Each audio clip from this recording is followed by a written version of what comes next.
Hey, welcome back to another episode of It's a Football Thing. As always, I'm your co-host, the Balanced Blue RJ, joined by my fellow co-host, Scott the Gooner, Rob the Red Devil. Scott, flying high, 5-star performance. How you feeling, my man? Mate, I'm not cool with deforestation unless it's what happened on the weekend. That was absolutely brilliant. Chopped them down, cut them down, yelled timber, and that was the end, mate. They were finished. They were never in that. Any more of those puns and you're going to get the axe. Rob, over to you, mate. How you going? Mate, great. I got the rare treble footballing wise on the weekend. All three of my teams, Wanderers, Juve, and obviously United all got up, which was very rare. So yeah, mate, popped the West Ham buzzer and you guys dropped points, so a bit of a bonus. Spot on. What do How are you you, mean? RJ? Manchester City won. What are you talking about? Yeah. And Chelsea Women's won as well. So I am absolutely flying high. Look, Good. we're going to get into all of that. Lots of Premier League drama, of course. A lot of humblings going on left, right, and centre. Some massive results and some interesting headlines that have dominated the domestic front, i.e. a certain prodigy neglected by his home country or just a spoiled little brat. Either way, we're going to go into all of that. Scott, I believe we've got a bit of a full couch. Yeah, mate, that's it. We're here. We're ready. Let's dive straight in, boys. I don't want to mess around too much with this one tonight. Let's start with our friends over at Liverpool. Obviously, and I had the pleasure of watching this live.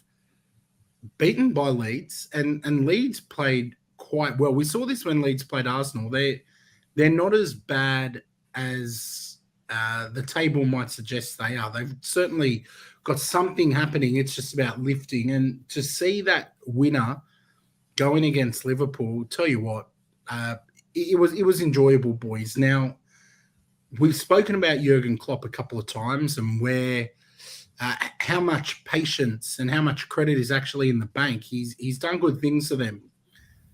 But surely now there's got to be some pressure. Liverpool are a much better team than ninth on the table, and that's 16 points that they're on. Arsenal are on 31, City are on 29. I know they've had injuries, boys. I know that they lost Mane, but all of our teams have had injuries. We all lost some players. How long does Klopp have, Robbie? Told you, mate, I've said it a few times. I still think he's got plenty of money in the bank for me. He's won too much and done too much for them, and I just don't see anyone out there that they'll be jumping at getting. I don't see any pressure with Klopp. I still think it's a long season. Look, for me personally, I want this trajectory to continue. I hope they stay around that ninth and stay far away from the title race as possible. But I think they could have a really bad season, and I still don't think they would give him the chop. What if they miss top 4? Still won't get the chop. Top 6? Still won't get the chop. Wow, Robbie. Wow. Interesting. RJ, Robbie's saying top 4, he's fine. Top 6, no worries. You got something for me? Where's the line? Yeah. I've got to say, look, we can't all be like Chelsea and be a beacon of stability. But in all seriousness, like Robbie said, he's done a lot for that club. It just becomes a question of who else is a better option. You could argue Thomas Tuchel perhaps can come in and take over the reins. So I don't know, man. I reckon he could be someone if they're looking seriously, but I reckon they'll stick tight with him. They'll turn it around. If anything, there's a pardon of the ways, which we don't see anymore. I think it'll be Jurgen saying, "Okay, I just can't get this right." I actually think he'd be like the one that'd be like, "Yeah, okay, I'm going to mutually part ways. I think I've done my project here. I've won everything here. Another project or another opportunity might come." What he done at Dortmund kind of thing. He got to the peak. I can't do any more. Next project. I just can't see them sacking him. Yeah, I think you're bang on the money there, Robbie. I completely agree. And just quickly, Geordie, Tom, Declared, Emad, the concierge, Justin are all in the chat. Thanks for the love, guys. Make sure you smash that like button as well. Helps get the content seen. We've talked a little bit about Liverpool. Let's jump to another manager who didn't have a good weekend. Some would say that the magic ran out. He who must not be named at Brighton really gave it to Potter this time. RJ, what on earth happened, mate? Well, let me say Brighton deserved to win, so to speak. It was a good result. I felt they started off very strongly. The atmosphere was intense from Brighton, who obviously had that extra level of motivation. And I do feel for the Seagulls because not only did we take Potter, we stripped their coaching staff. We took Kukurea before that. We're talking about taking players like Trossard. So I can understand why it's become personal for them that all of the work, which he has, Graham Potter, helped transform that club and really elevated their status, all of a sudden looks to strip the lifeblood out of that club. So you can understand why all the Seagulls fans were motivated for this match. Thiago Silva, who's usually flawless, had to make 2 goal line clearances from mistakes that he helped create. And then for the opening goal, the guy's 38 years old. The first pass he did was absolutely shocking, and we got punished accordingly. 2 own goals, one from Loftus-Cheek, then Trevor Chalobah, who's been in impeccable form. It's one of those situations where, look, I thought the scoreline flattered Brighton, not the result, because they deserved to win, but the scoreline flattered them because of the 2 own goals. We had numerous chances, and I can see what Graham Potter was trying to do, but if Pulisic, Sterling, Conor Gallagher had their shooting boots on, the scoreline's a lot different. We're not going to win necessarily, but it's a lot more competitive. But as Graham Potter said after the game, this stuff doesn't happen overnight. He's come in mid-season. They've just gone on a 9-game unbeaten streak. But the worrying sign for me is that we've seen these performances coming. It just happened to be at the worst possible time against his old team, a team which you would expect we would be the most prepared for tactically, that we delivered the worst performance. Brentford, we got away with the draw. Aston Villa could have easily lost that game. Manchester United, for large parts of that game, were better. So this result wasn't really a surprise. It was just it happened to be at the worst time. As I said, no Fofana. He was our biggest investment in the offseason. Reece James, our best player, injured. N'Golo Kante, not there still. So look, a lot of factors. Brighton were just a better team on a day, and we just got to take it in on a chin and move forward. Robbie, Brighton fans obviously gave Potter a rough reception. If you watch the post-match press conference, you can kind of see he was playing it down, almost was saying, I'm not capable of understanding why they would give me that reception. I've done a lot for the club. Do you think it's fair game for the Brighton fans to give him a hard time? Yes and no. Look, I think there's still respect there, but look, the way that it was a combination of both. Like, I think if they maybe done another season more together and then left at the end of the season. But look, you have to think of it both ways. A big opportunity came up for Potter, and sometimes you have to take those opportunities with both hands and continue on your journey. But look, I think RJ wrapped that whole thing up perfectly. To be honest, everything he said, I think, was pretty spot on. I did watch this whole game on the goal rush, and I thought Brighton did deserve it. The way the intensity they came out from kickoff, the pressing, definitely, the energy. Once they got a sniff, they were so energized, man. And like I said, Brighton were definitely going to always be up for this game. You could see the tifo from the start with the new manager there. This was a bit of a personal kind of thing. So it's going to have, I think, for the rest of maybe a year or two, it's going to have the same kind of rivalry between these two clubs. But as I said, RJ wrapped this up perfectly. Even 100%. Sanchez, Scott, I just want to say, their goalkeeper made some terrific saves. And obviously, Trossard's been in that really ridiculous form at the moment. And thankfully, from an FPL standpoint, I've got him at least. So there was some brightness to come out of that terrible result. So just a quick one, RJ. I think I just missed 5 minutes of this game on a quick toilet break. What happened with Kepa? I didn't see when they made the change what happened. Yeah, so he did cop a bit of an injury in the first half. He tried to play it out, but then they swapped him off for Mendy then in the second half. I thought his cameo wasn't too bad. He did though look a little bit shaky again on the ball. He got rushed into a pass which he gave away, and sillily they tried to chip him. Why would you try to chip the tallest guy ever? But then at the end he palmed a shot back into the danger zone, and that got Pascal Grope the final goal. Easy. There we go.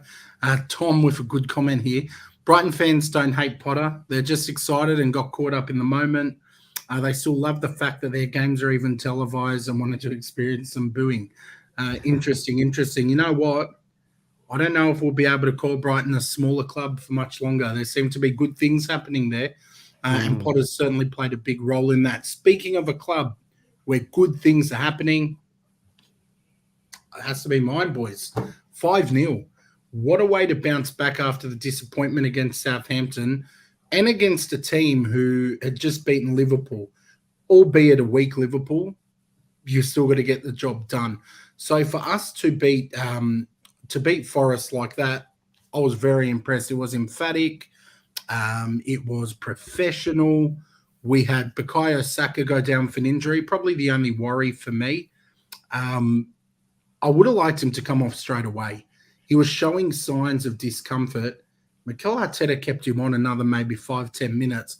I don't like that. I think he should have come off straight away. But that also highlights our squad.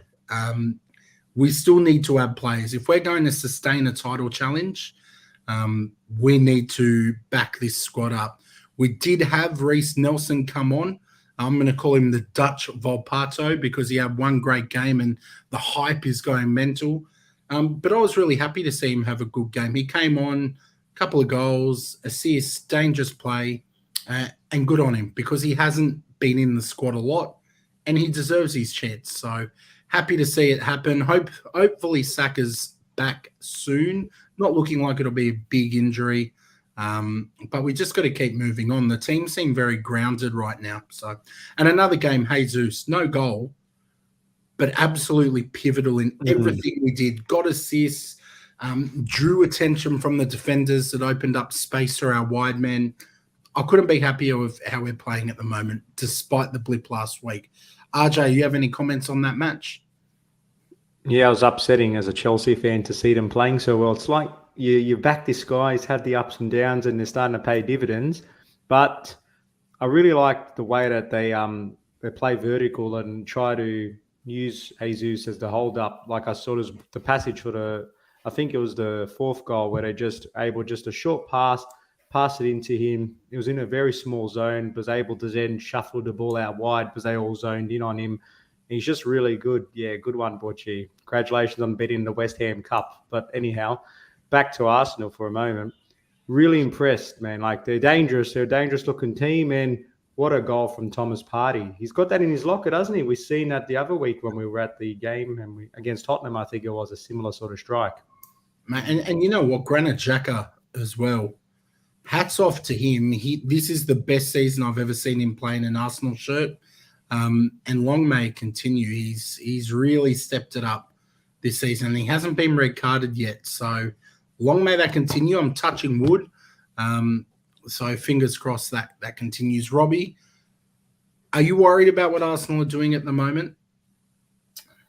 Worried is a strong word. I'll say respect. I do respect what they're doing. And like I said, I think couple years of backing the manager and getting what he wants is finally, like I said, starting to reap. And like I said, the table doesn't lie. We're coming up to a third into the season and one defeat, one draw, and the rest wins. You guys are looking good. Like I do agree with you. I think depth needs to be addressed in January. I was talking to my brother about this yesterday, and he just says he was saying to United starting to sneak up the table. And the thing is, the big difference between the two teams is when both teams are fit, we've definitely got a better bench than you.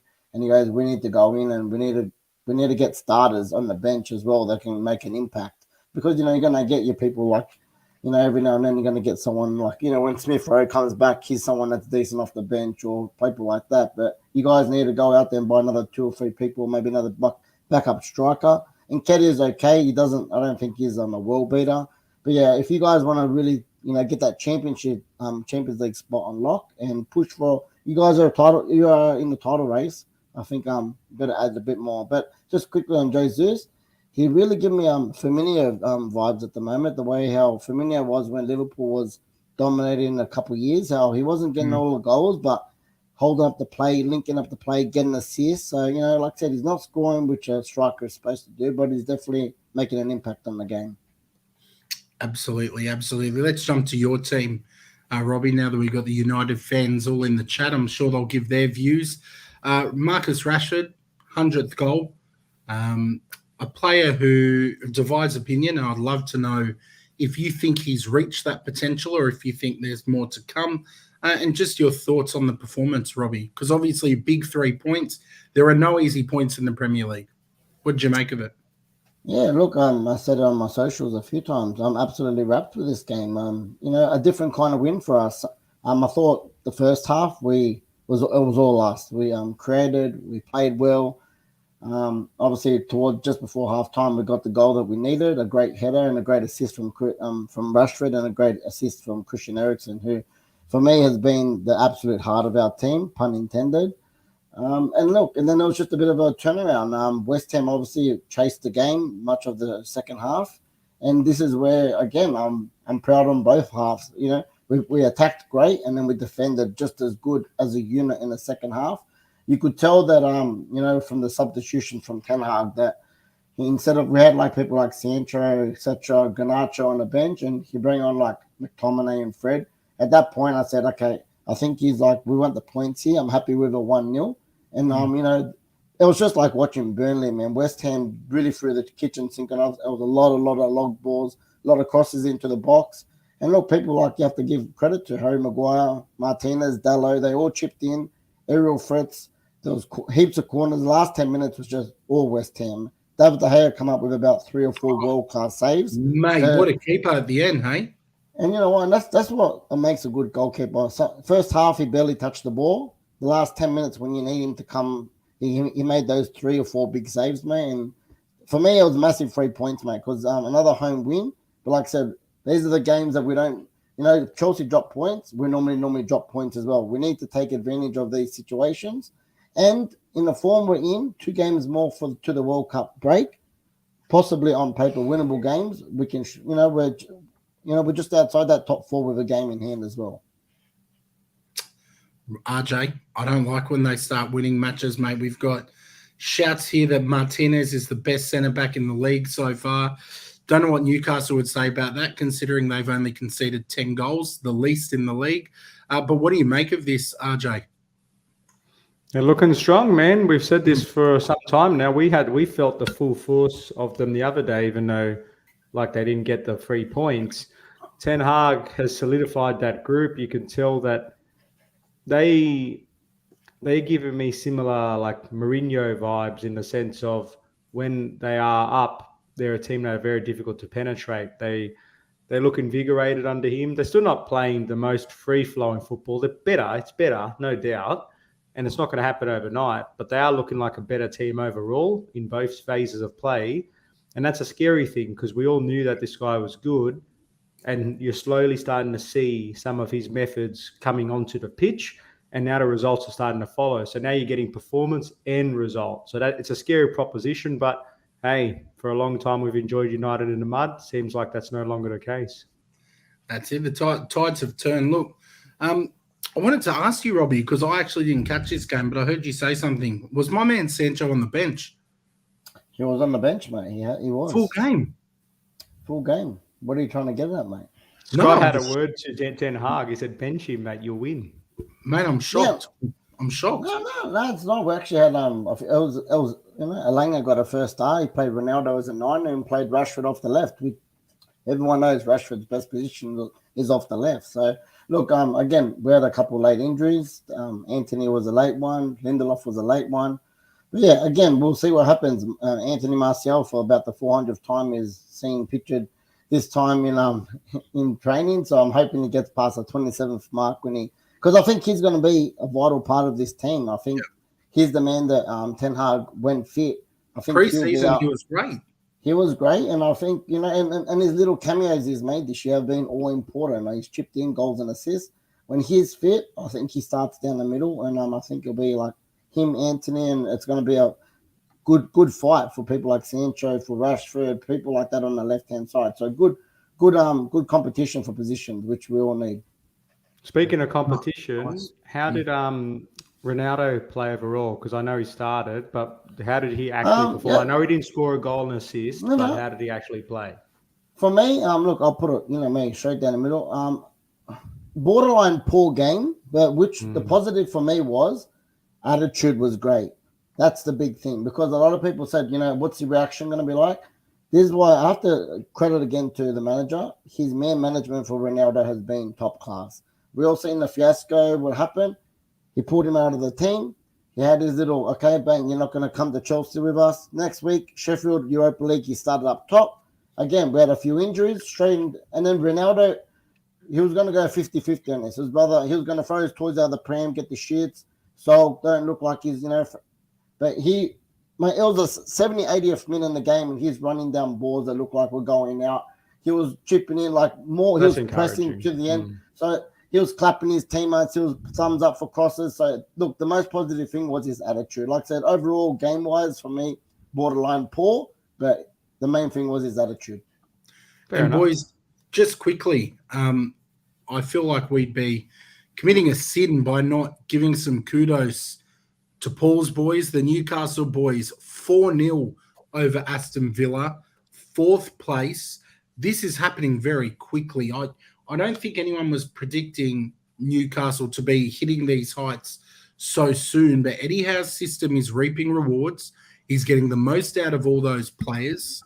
And I think we've got to really be worried about this Newcastle team because there's something special happening there. And I don't think they'll be as impacted by the World Cup as a lot of other teams. RJ, quickly on Newcastle, are you shocked?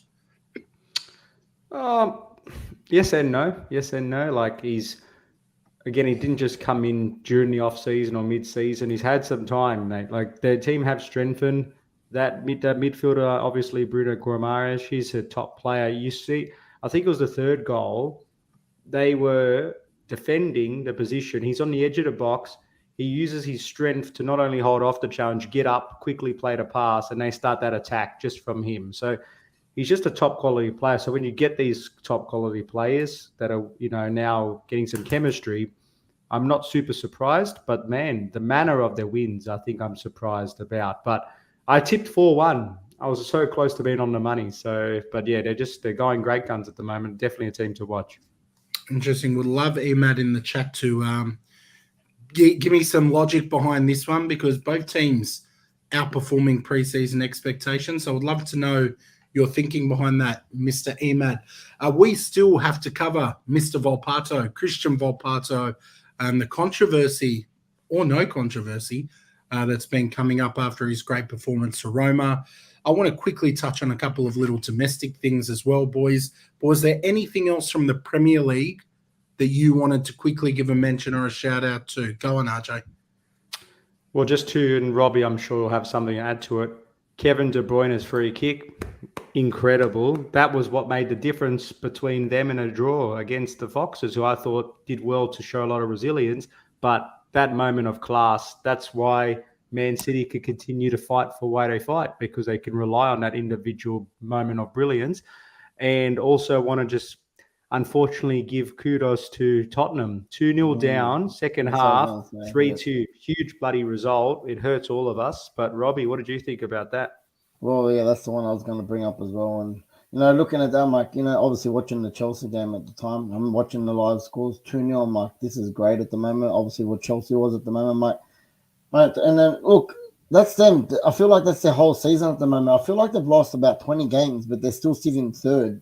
They're very up and down, and they win ugly. But look, winning's winning. And, again, like Scotty said, a win in the Premier League against anyone in 3 points is just as valuable as any other week. So they're still hanging around there, funny enough. Yeah, look, you got to give them credit for turning it around from 2-0 down. Very hard to do. Boys, I want to quickly get to some domestic stuff. I want to know about Volpato soon. But quickly, RJ, obviously, we had a great time at the MacArthur game over the weekend. Did a post-match reaction. We had to drag Borche around, keep an eye on him, keep him out of trouble. So check that post-match reaction out. But I want to talk about their social media team now. They cop plenty of stick online, MacArthur. I think we can all agree, and we've chatted about this, boys, that the refereeing in that A-League game between MacArthur and Sydney FC was atrocious. They put out on TikTok today, it was either today or yesterday, pretty much something blaming the referee very publicly, but taking the piss as well. Is it a football thing? There was a lot of controversy around it. There were people saying it's very unprofessional for the club to do that. People had different points of view. Robbie, let's go to you first as a neutral. Is it wrong for the club on their TikTok account to call out the ref? Yes. Can you tell me what? I just think it's unprofessional. Simple as that. I think banter is fine. I'm all for it. Like we said, we were discussing this last week with the whole Forest and the Wolves thing. A bit of banter is good. I even like how the bit of Twitter spark happened last week pre Derby. But look, the result was we all seen the referee performance, and look, it was shocking. As a neutral, it's shocking. But the A-League refereeing in general has been shocking at the moment as a whole. So I think they've got to look over that whole refereeing thing in the A-League. Single games it's always going to hurt when you lose points to stupid decisions. But look, once it's done and dusted, you can't change the result. In my opinion, I just think it's a little bit unprofessional. Simple as that. RJ, you got beef with this? It's not even that big of a deal. I don't know how deep it is, man, to be honest. And I wonder if I know they're affiliated with the club, but I'm just not sure if they sat around in the boardroom and said, let's create this video to make sure we show how angry we are. Like, I think it was a strategic fail, like on the account. But at the end of the day, again, comes back to this whole broader refereeing issue, is the fact that they were pretty clear as day, dubious decisions that 99.9% of people, even a lot of Sydney fans, to their credit, were calling out. And it's not just MacArthur, of course. Like you said, Robbie, it's an A-League problem, it's a Premier League problem, it's a lot of areas problems. But yeah, the club wouldn't have been too impressed, I think, with that video in hindsight. But I don't think it's that dramatic, if I'm honest. Easy, and you know what? For me, I'm happy with it, mate. Like any of us, if we're doing a crap job, we're going to get called out for it. I never do a crap job, mate. Speak for yourself.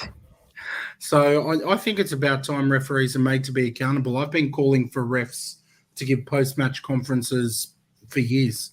And if you're not going to stand up and own your choices and be accountable, I don't think there was an issue with what the club did. It wasn't abusive. It wasn't aggressive. It was taking the mick. So, look, I'm personally okay with it.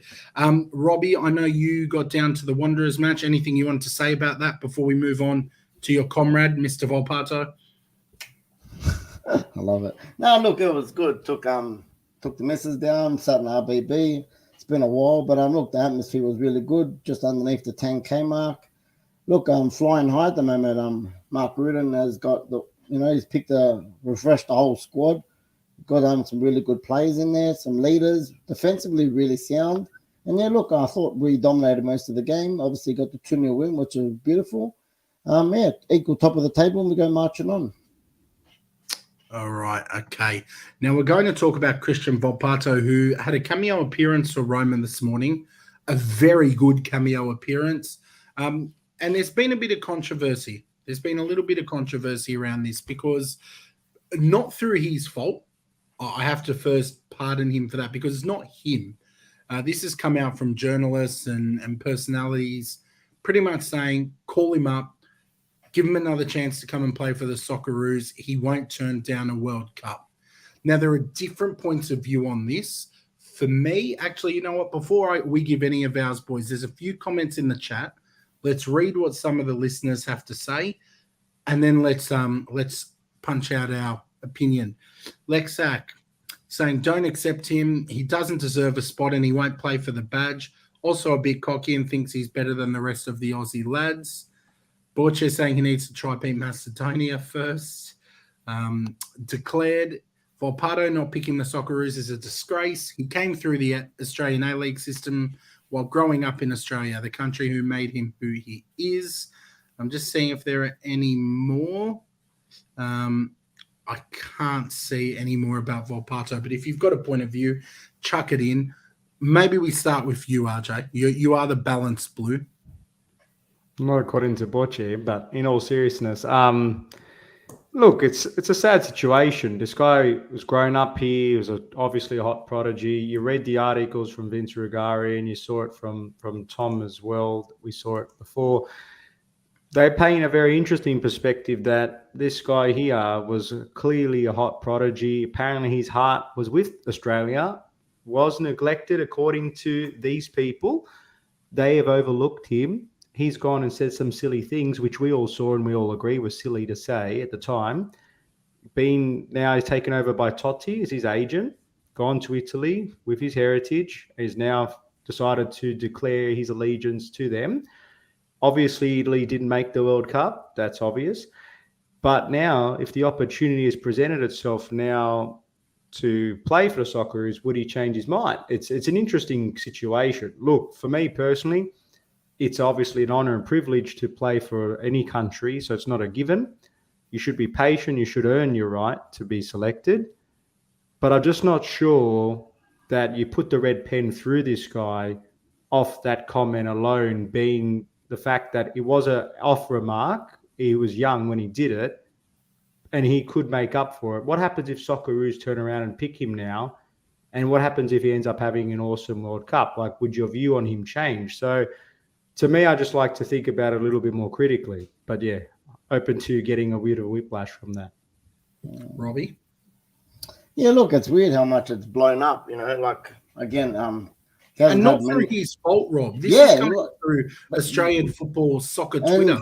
And that's Optus for me. Too, yeah, but for me, that's Australia screaming desperate for me. Okay, well, this guy's made his second appearance, third appearance nearly in he's an 18-year-old, yes, a prodigy in Roma. He's come on, he scored a goal this morning, got an assist as well. He is very good, But again, I see both sides of the story. I do see, like, with everyone saying, oh, well, look what's happened, let's just jump on him. Well, he hasn't been part of the Socceroos setup the whole time, so I don't know why all of a sudden, 2 weeks after the World Cup, everyone's saying, let's go get him. Number two, yes, from what I've read, he's kind of got the snub from the Australian system anyway. Both Wanderers and Sydney FC released him, wasn't good enough there.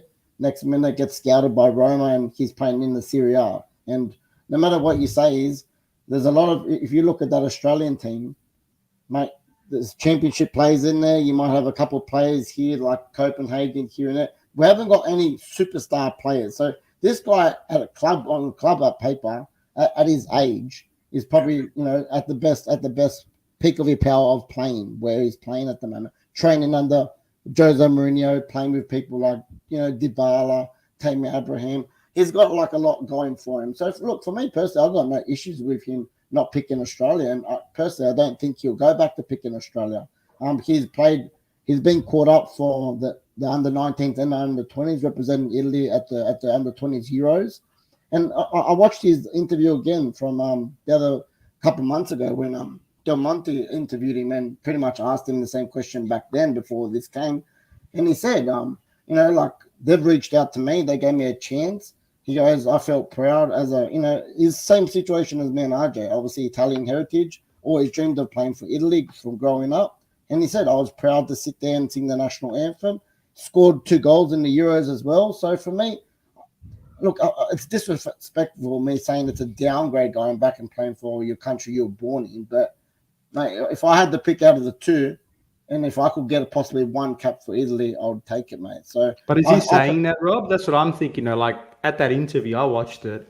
Is he saying that because he's now been snubbed by Australia and been picked for Italy? Like he didn't give that interview at the time he wasn't picked, because I'm not certain, but I wonder if he's picked for the Socceroos, I'm sure the narrative would be, I'm proud to represent the country that I'm born in and gave me all the opportunities. So I do wonder how sincere these comments are at the time, but I don't know. Look, I think it's getting a bit more airtime than it should. Bottom line is, I don't see, from both sides, I don't see him getting a call-up, and if he did get a call-up, I don't think you'd take it anyway. Just pick Arzani. Mate, I hope Arzani gets picked because I think he's an absolute baller. But he will, my 2 cents on this is he got snubbed. If you want to call it that, I call it not getting picked. You need to work harder. You can't always get picked when you want to get picked, particularly as an 18 or a 17 or a 16-year-old. You've got to have a little bit of resilience to you as well. And I think that's something that he seems to be lacking. He's not lacking talent. The kid, even though he has hardly played this season, when he has played, he's shown that there's potential, and he's only 18. I think regardless of who he plays for, he's going to have a great career. Whether he should play for the Socceroos and whether I, as a Socceroos fan, would be stoked to see him play is a different story. I don't want to see him play for the Socceroos. For me, he's shown his true colours. He's shown his allegiance. He had a setback with the Socceroos. He didn't get his way, and he basically then went to mocking the people who could be his teammates at this World Cup and having a laugh at the poor football and the qualification risks that Australia face. So he made his choice. Now he's got to go. He's got to work his backside off and try and get called up for the Italian top team, because a lot of players have made under 20 appearances for many countries. But it's getting that next step. And if he can keep going, he might get it called up for Italy and we might have egg in our face. But for now, I just think the way he dealt with it, whoever was in his ear or whoever's advising this kid got it wrong, because you put half of the spectators and the supporters of the national team off you straight away. We've had Duke on this show, boys. Mitch Duke. You can see when he talks, he's got that love for playing for the national team. That's first and foremost to him. Could you imagine being Mitch Duke, being on the pitch with this guy who was laughing at you because you almost didn't qualify for this World Cup? I just think it would be impossible to get him to click with this team. And the kid seems to have an ego bigger than my stomach. So, yeah, I just don't think it's the right call. Cutthroat's got him, mate. One Snapchat comment and brought him off. But I'm not wishing. This is someone who had Xhaka as the captain of his club and told everyone to get stuffed, mate. But anyway. And how many times have I said Xhaka should have been sold and that I wanted him out? And then today you just complimented on him. I just said he's having his best season ever. So you've changed. So you've changed your aspect on him. You're not saying he should still go, and he'll never wear the armbands again. Oh, no. We'll see. No, what happens in a scenario? Because I get it, and we're old school here. But you're right. You make your bed, you sleep in it, sort of thing. What would happen? It would be fascinating to see if they were able to convince him. You're going to struggle to make the Italian top tier squad despite the under-19 version. You have a golden ticket to play now in a World Cup right now. Take back what you said. What happens if he was to come out and say, I was wrong. I said some really silly things. I was misadvised, blah, blah, blah. Appreciate Australia. I want to represent my country, and had the whole works. Would people's perception change of him if he had a sincere apology? I don't know. It's just interesting. He'd just be doing it so he could go and march into a World Cup. That's just your opinion, well, Scotty. I don't know. You can't call it for everyone. Half the people on Twitter today were begging to have this guy getting cranky with Football Australia. It's desperation. It's embarrassing. 100%. It's embarrassing that there are Australian fans out there begging for this guy to come and play for a country he publicly slagged off through his Snapchat, maybe not publicly. And then he's declared his allegiance to another country. Like, this isn't the National Rugby League. You don't just get to play for every country. This is football. There's no way he should get into that team. Go work hard for Italy. Maybe if they make the next World Cup, which they will, it's an extended World Cup. Go and enjoy a World Cup then. But you're not getting one this year, and you don't deserve one this year. Let's look at it as well, boys. He's only had a couple of appearances. This is classic overdrive. We've had Australian 100%. Journalists see he had a really great cameo, 1 goal, 1 assist, and all of a sudden he should be starting for the Socceroos in the World Cup. Come on. What happens if he was regularly on fire each week? Would your position, if he was a genuine, I could help take Australia from a group qualification to beyond, would your position change on him because he's a better quality player then? No, mate. If you don't want to play for the country, don't pull the jersey on. This is not a plastic thing. This is your country. Like Robbie just said down there, he'd prefer to play if both clubs called him, if both countries called him up, Italy or Australia, he'd go to Italy first. That's where Rob's allegiance is. So me, question in the chat, if Malta and Socceroos are playing in a World Cup final, who are you supporting? The country that supported me. I'm supporting Australia. Obviously, where everyone knows I'll cheer for the French team as well. But when the Socceroos play France, mate, I want them to demolish France. I want them to humiliate France, which isn't going to happen. But you've got to have your allegiance, and this is your country. This isn't a club. Club, go and change every couple of years. Go for it. But you can't change your country. You can't disrespect the country and then expect to just have an opportunity to go and just play in a World Cup because you had a good cameo.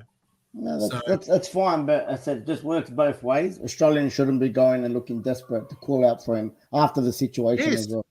Mate, I'm more angry with the Australian personalities than I am with him. He's actually, all he did was have a great game of football. It was done with him a while ago, and to his credit, He's not come out and slagged off the country again. He's put his head down, concentrated on his football at Roma. And good, I wish him well. I hope he has, and I think he will have an excellent career. I just don't want to see him play for the Socceroos. That's where I am. Yeah, Very cool. Boys, that was good. Let's just look at a couple of comments in the chat. Tom saying, don't shake your head after Xhaka's U-turn. I've just clarified that, mate. Sell him. You don't tell the fans to F off, chuck the captain's armband. It's never okay after that, mate. They're my standards. You don't disrespect the spectators that way, and the club and the badge. We've got one here from Lexac. If he was on fire every week, he'd be Daniel Arzani from eBay. You can't tell that he's a MacArthur fan. Volpado's made it clear he doesn't want to play for Australia. He's just chasing the glory and has better odds winning with Italy. I don't think anyone's going to argue with that. He does have better odds of winning a World Cup with Italy. It's true. Boys, quick fire time. I need to let myself cool off a little bit. It's getting a bit toasty. The moustache is here for Movember. I've had a few comments in there. It is Movember. I'll put some descriptions up on my socials of how you can back it if you'd like. And of course, my man Borche, the most sense Scott's ever spoken. Well, look, it's all opinions at the end of the Talk it up. Come on. It's all opinions. It's all opinions, right? That's what it is. And that's it. At the end of the day, we just want to see our countries do well. RJ, you got a quick fire? Yeah, Halloween one. It's what's your favorite scary movie? And followed up with who's your favorite scary villain? I'll go first. I can't say scary movie because I'm a little softy. I cannot watch horror movies or scary movies. But the villain one, I have to say, like, I don't know, I liked how Joker was. I wouldn't say he's scary, but I really like how Joker was. He's got that kind Good of shout. Yeah, I'll say Joker. The Heath Ledger Joker, he played it really good. Yes, yeah. It's quality. Justin here with Saw. I think that's the one. I don't watch a lot of scary movies, and I hate Halloween. Same. Any kids that knocked on my door last night were getting a box of coal, mate, or maybe some leftover bread. So definitely Saw. Villain, I think you're a good shout with the Joker, Robbie. Got a few here. Freddy Krueger. He's good. That was a scary one. It's my one. Yeah, there you go. What about you, Arch? Yeah, it was the original one, not I didn't see the latest one because I'm not big on scary movies myself. Scream was very scary at the time with the ghost mask. That scared the hell out of me. Yep. But I'd say the villain for me, yeah, Freddy's a good shout. Freddy versus Jason was a good watch. But probably the Bane. I know he's not a scary character, but as a villain, I love Bane. Tom Hardy, absolutely machine. All right, Robbie, you got one, mate? Yeah, mate, I got some triv boys again. 3 triv questions. So everyone feel free to join in. Sorry. All right, which outfield player appeared in Champions League final in 3 different decades? Be someone who played in the last couple. Man, that's hard. Repeat the question, Rob, for the audience. Which outfield player appeared in Champions League finals in 3 different decades? Who's in the Champions League final last season again? I've forgotten. I'll give you a hint. There wasn't anyone recently. 3 different decades. So played for Manchester United. Yeah, I've got nothing. Ryan Giggs. So he was in it for the 90s. So yeah, he made it in the 90s, obviously 99, 2008, and then 2011, I think, was against Barcelona. There you go. All right. RJ should know this one, but we'll see how everyone else goes. With 202 clean sheets, which keeper has the best record in the Prem? I'll have to check that one. Yeah, I like it. Check this out. Correct. Arsenal legend. Yeah. Peter Cech is correct. And last one, 3 countries have won the World Cup twice. Who are they? I'm not answering it. It's a ridiculous question. Why? Oh, are you saying just twice or at least twice? No, three countries have won the World Cup twice. Who are they? Oh, okay. All right. I thought you were trying to make me say Italy. No. Well, they won it. It could be 2 countries because they've won it 4 times, Scott. So One's that's France. okay. One's certainly France. Yep, France. Argentina. Correct. Argentina. Yeah. Yeah, I was going to say Argentina. It's not England. They've only won it once. Spain.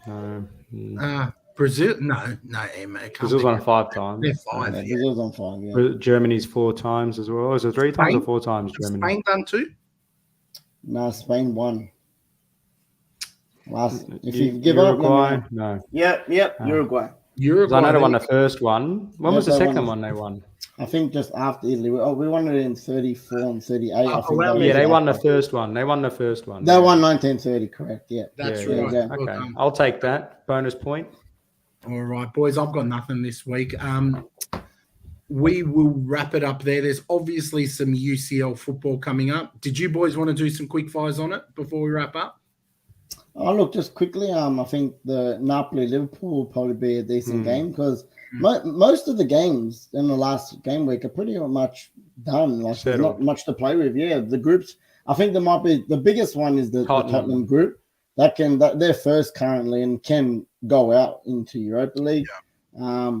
Look, Juve again, they're in the mud bad. I think even if they both lose, the other team should Benfica. If PSG and Benfica both win, they will definitely go down to the Europa League. And I think there could be a bit of biff outside the pitch as well on the Liverpool Napoli game, mate. I think the ultras are going to get stuck into each other again. I think Napoli's won that group, even if Liverpool beat them. I think on goal difference they're quite a bit in front. But besides that. Do you think Napoli play a weakened team? I think they're on a hot streak, mate. I don't think they've lost a game yet. Look, I don't think they're going to go top of the group no matter what. I'll be playing a weakened team. I'm not sure what they're going to do, but yeah, sometimes you want to keep that momentum going as well. So I guess we'll find out. But I think off pitch, I think there could be a bit of dramas in that one. Look, hopefully not between the fans. I don't mind a bit of biff on the pitch, but let's hope everyone's safe and sensible. RJ? Well, as the club here that's in the Champions League, we're representing still. We've got something to look forward to. Dinamo Zagreb, absolute nothing match in the sense of we've already got wrapped up top spot. That's it, yeah. Top spot. Like Arsenal and Europa, I think both of our clubs are going to be having massively rotated squads because we've got the big clash coming up on the weekend. So I'm looking for like total rotation. No Thiago Silva, no Mount, no Kovacic. I want to see players like Carney Chukwuemeka be given a go. You know what I mean? I want to see a lot of the youngsters and just change it up a bit as well. So absolutely very keen just to see how much rotation, but I do suspect a lot of the heavy hitters will be sitting this one out. Yeah, it's going to be interesting. And obviously, Thursday evening, it's going to be a big preview on the IFT podcast because we're looking at Arsenal versus Chelsea, and that's always fun. IFT derby, mate, a real derby. That's it. Matt. Not a derby. A real derby. And maybe we even open up the stream, let some people call in. We'll see how we go. Depends on timing. But we've covered a lot tonight. We've covered Volpato. We've covered Champions League at the end. We've talked about Liverpool and Klopp, how much credit he has in the bank. We talked about Potter's lack of magic. And, of course, high-flying Arsenal, magical Rashford'S 100. We've covered a lot tonight. Thank you for your comments in the chat. Please make sure you smash the like button before you leave. Share the content, subscribe, and we will see you back on Thursday evening, same time. Take care. Ciao.